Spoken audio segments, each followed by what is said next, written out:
একজন মানুষ ফেসবুকে প্রেমে পড়ল। নাম ছিল সামিয়া। দেখতে সুন্দর, কথা বলে খুব ভদ্রভাবে।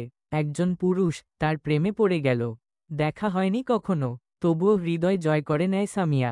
অবশেষে একদিন সামিয়া চলে আসে ছেলেটার বাড়ি। বিয়ে হয়, শুরু হয় সংসার। ভালোবাসায় ভরে উঠেছিল তাদের ছোট্ট ঘরটা। কিন্তু কিছু একটা ঠিক ছিল না। সামিয়া রাতে দূরে থাকত, ডাক্তার আনতে বললে মানা করত।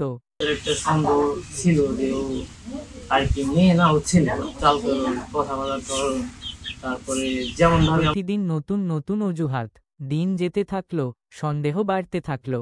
একদিন ধরা পড়ে গেল সবকিছু।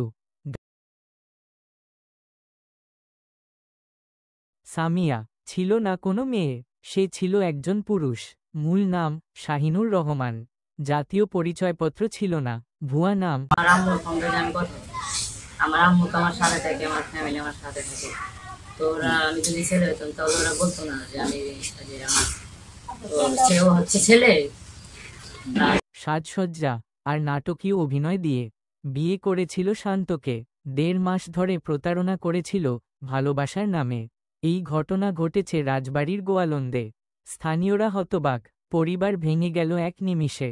ভালোবাসা অন্ধ হতে পারে, কিন্তু বিশ্বাস কখনো অন্ধ হওয়া উচিত নয়।